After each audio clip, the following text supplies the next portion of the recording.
एक भूमिका मांडली आहे की पुण्याचं गणेशोत्सव म्हणजे जी गणेशोत्सव ज्याची केंद्रबिंदू ही पुणे आहे. ती 1892ला श्रीमंत भाऊसाहेब रंगारींनी आणि त्याच्यानंतर 1894ला लोकमान्य टिळकांनी या सार्वजनिक गणेशोत्सवाला जगभरात म्हणजे अखंड हिंदुस्थानात नेला आणि ज्याचा केंद्रबिंदू पुणे आहे.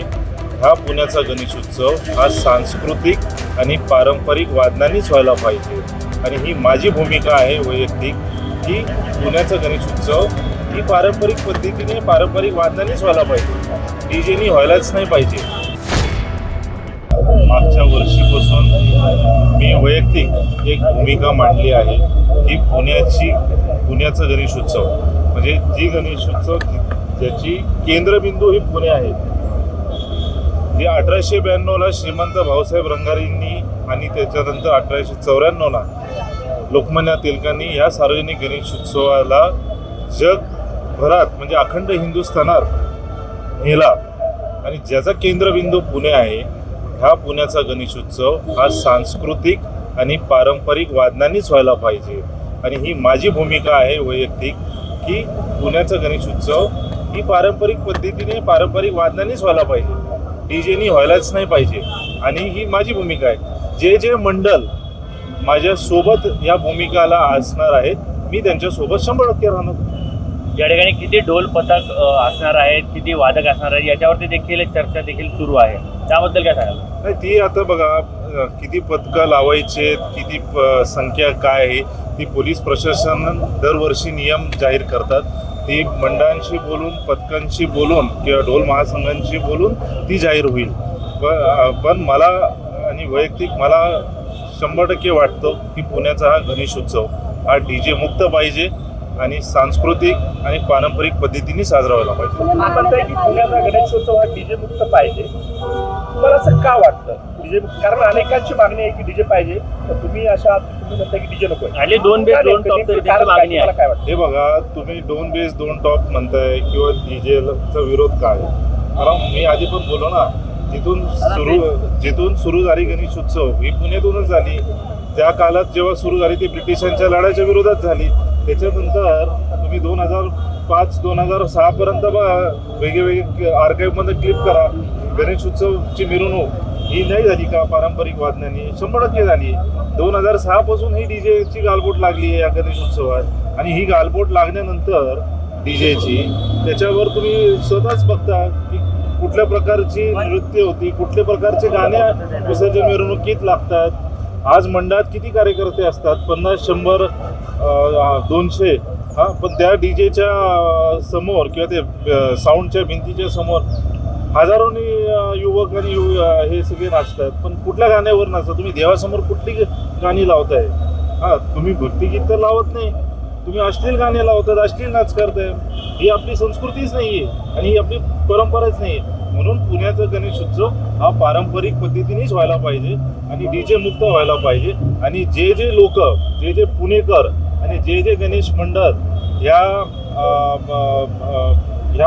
संघर्षासाठी आमच्या सोबत असणारे मी 100% त्यांच्या सोबत राहणार. किती मंडळ तुमच्या सोबत आहे? तुम्ही म्हणता की डीजे आज माझ्यासोबत म्हणजे जे मंडळ आमच्याकडे आहेत, जे माझ्यासोबत आहे आज कमीत कमी 150 ते 200 मंडळ हे पारंपरिक वादनांनी पारंपरिक पद्धतीने साजरा करत आहेत.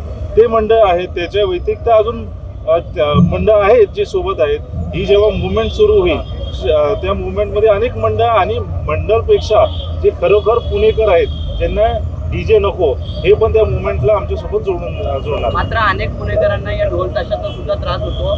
मिरवणुकीमध्ये शेकडोने ढोल वाजतात, ताशे वाजतात, त्याचा देखील त्रास होतो. ज्यांना हृदयाचे त्रास असतील अशा अनेकांना धडकी भरते. त्यामुळे मला वाटतं ढोल ताशाच्या याच्याने कुठल्याही हृदयाचा त्रास होत नाही. कारण त्याचं कारण आहे, जेव्हा ढोल ताशा वादन सुरू होती, जेव्हा मिरवणुकीला सुरू होती, जे आम्ही ढोल ताशाच्या भाषेत बोलू, कारण एक वादक पण आहे, जी पहिली आवर्तन जेव्हा वाजवतात ते खूप जोराने आणि ताकदीने वाजवतात प्रत्येक वादक किंवा पथक.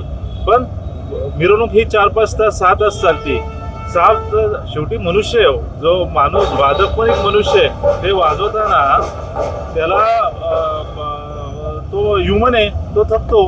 पण ही जी डीजे प्रकार आहे ही मशीन आहे. मशीन कधी थकणार आहे का? नाही. ती तर किती तुम्हाला वाजवायचं तुम्ही वाजवत ते थकणार नाही. पण ढोल ताशांनी कुठलीही त्रास होत नाही.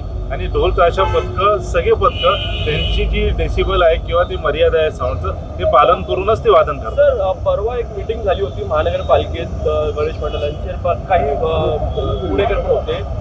असा एक आरोप करण्यात आला, आरोप म्हणजे एक म्हटलं आलं की तुम्ही जे झोन 1 मध्ये तुमचं नाव न घेता असा आरोप केला गेला की झोन 1 मध्ये पोलिसांवर दबाव टाकून हे करून घेत आहे डीजे मुक्त उद्योजकांमुळे हे काय महानगरपालिका सुरू आहे का असं नाही की उद्योजकांच्या दबावामुळे झोनमध्ये अधिकारी दबावतंत्र वापरत आहेत असं इनडायरेक्टली तुमच्यावरून बोललं गेलं. हे बघा, मी स्पष्ट सांगतो, जे मंडळांना वाटतं, मी आजही म्हणतोय की आमची भूमिका ही स्पष्ट आहे, ही स्पष्टच राहणार आहे की आमची भूमिका ही डीजे मुक्त गणेश उत्सव व्हायला पाहिजे, ही आमची भूमिका राहणार आहे. दुसरी गोष्ट, पोलीस प्रशासन जी आहे ती एक स्वतंत्र इंडिपेंडंट बॉडी आहे. आमचं जे काम आहे ती इंडिपेंडंट आहे. प्रशासनाला माहिती आहे त्यांचे नियम काय आहेत, लॉ अँड ऑर्डर सिच्युएशन काय, त्यांची नियमवाली काय आहे, ही पोलीस आणि प्रशासनाला माहिती आहे. आणि त्यांना कोणी सांगायची गरज नाही. ती इंडिपेंडेंटली त्यांची काळजी जे एन्फोर्स करायची ती करते.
मागच्या वर्षीपासून मी वैयक्तिक एक भूमिका मांडली आहे की पुण्याचं गणेशोत्सव म्हणजे जी गणेशोत्सव ज्याची केंद्रबिंदू ही पुणे आहे.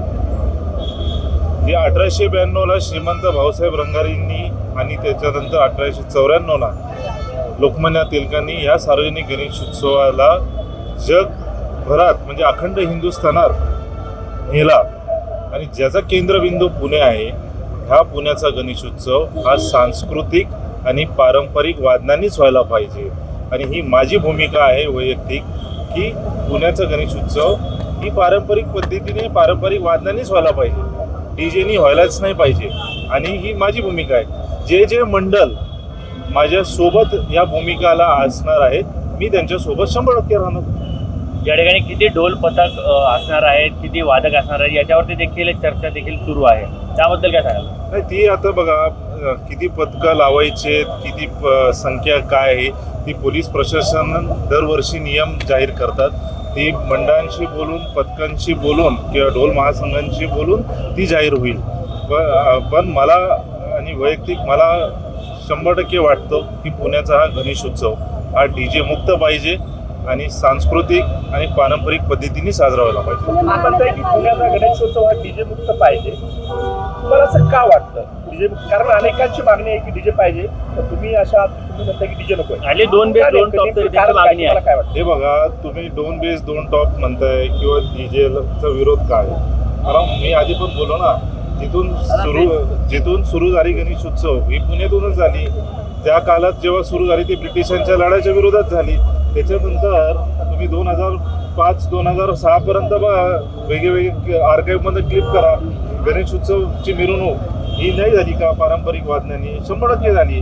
2006 पासून ही डीजेची गालबोट लागली आहे या गणेशोत्सवात. आणि ही गालबोट लागल्यानंतर डीजेची त्याच्यावर तुम्ही स्वतःच बघता की कुठल्या प्रकारची नृत्य होती, कुठल्या प्रकारचे गाणे विसर्जन मिरवणुकीत लागतात. आज मंडळात किती कार्यकर्ते असतात? 50, 100, 200.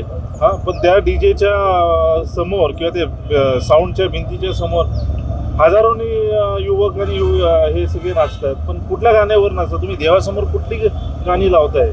हा, तुम्ही भक्तिगीत तर लावत नाही, तुम्ही अश्लील गाणे लावतात, अश्लील नाच करताय. ही आपली संस्कृतीच नाही आहे आणि ही आपली परंपराच नाही आहे. म्हणून पुण्याचा गणेश उत्सव हा पारंपरिक पद्धतीनेच व्हायला पाहिजे आणि डीजे मुक्त व्हायला पाहिजे. आणि जे लोक, जे पुणेकर आणि जे गणेश मंडळ ह्या संघर्षासाठी आमच्या सोबत असणारे, मी 100% त्यांच्या सोबत राहणार. सर, किती मंडप तुमच्या सोबत आहे? तुम्ही म्हणता की DJ आज माझ्यासोबत म्हणजे जे मंडळ आमच्याकडे आहेत, जे माझ्यासोबत आहे, आज कमीत कमी 150 ते 200 मंडळ हे पारंपरिक वाद्यांनी, पारंपरिक पद्धतीने साजरा करत आहेत. ते मंडळ आहेत. त्याच्या व्यतिरिक्त अजून मंडळ आहेत जे सोबत आहेत. ही जेव्हा मुवमेंट सुरू होईल, त्या मुवमेंटमध्ये अनेक मंडळ आणि मंडळपेक्षा जे खरोखर पुणेकर आहेत, ज्यांना डीजे नको, हे पण त्या मुवमेंटला आमच्यासोबत जोडणार. मात्र अनेक पुणेकरांना या ढोल ताशाचा सुद्धा त्रास होतो. मिरवणुकीमध्ये शेकडोने ढोल वाजतात, ताशे वाजतात, त्याचा देखील त्रास होतो. ज्यांना हृदयाचे त्रास असतील अशा अनेकांना धडकी भरते. त्यामुळे मला वाटतं ढोल ताशाच्या याच्याने कुठल्याही हृदयाचा त्रास होत नाही. कारण त्याचं कारण आहे, जेव्हा ढोल ताशा वादन सुरू होती, ओके, जेव्हा मिरवणुकीला सुरू होती, जे आम्ही ढोल ताशाच्या भाषेत बोलू, कारण एक वादक पण आहे, जी पहिली आवर्तन जेव्हा वाजवतात ते खूप जोराने आणि ताकदीने वाजवतात प्रत्येक वादक किंवा पथक. पण मिरवणूक ही 4-5 तास 6 तास चालते. 6 शेवटी मनुष्य आहे, जो माणूस वादक पण एक मनुष्य आहे. ते वाजवताना त्याला तो ह्युमन आहे, तो थकतो. पण ही जी डीजे प्रकार आहे ही मशीन आहे. मशीन कधी थकणार आहे का? नाही. ती तर किती तुम्हाला वाजवायचं तुम्ही वाजवत, ते थकणार नाही. पण ढोल ताशांनी कुठलीही त्रास होत नाही. आणि ढोल ताशा पथकं, सगळे पथकं, त्यांची जी डेसिबल आहे किंवा ती मर्यादा आहे साऊंडचं, ते पालन करूनच ते वादन करतात. सर, परवा एक मीटिंग झाली होती महानगरपालिकेत गणेश मंडळांचे काही पुणेकर पण होते. असा एक आरोप करण्यात आला, आरोप म्हणजे एक म्हटलं आलं की तुम्ही जे झोन 1 मध्ये तुमचं नाव न घेता असा आरोप केला गेला की झोन 1 मध्ये पोलिसांवर दबाव टाकून हे करून घेत आहे. उद्योजकांमुळे हे काय महानगरपालिका सुरू आहे का असं देखील उद्योजकांच्या दबावामुळे झोन 1 मध्ये अधिकारी दबावतंत्र वापरत आहेत असं इनडायरेक्टली तुमच्यावरून बोललं गेलं. हे बघा, मी स्पष्ट सांगतो, जे मंडळांना वाटतं, मी आजही म्हणतोय की आमची भूमिका ही स्पष्ट आहे, ही स्पष्टच राहणार आहे की आमची भूमिका ही डीजे मुक्त गणेश उत्सव व्हायला पाहिजे, ही आमची भूमिका राहणार आहे. दुसरी गोष्ट, पोलीस प्रशासन जी आहे ती एक स्वतंत्र इंडिपेंडंट बॉडी आहे. आमचं जे काम आहे ती इंडिपेंडंट आहे.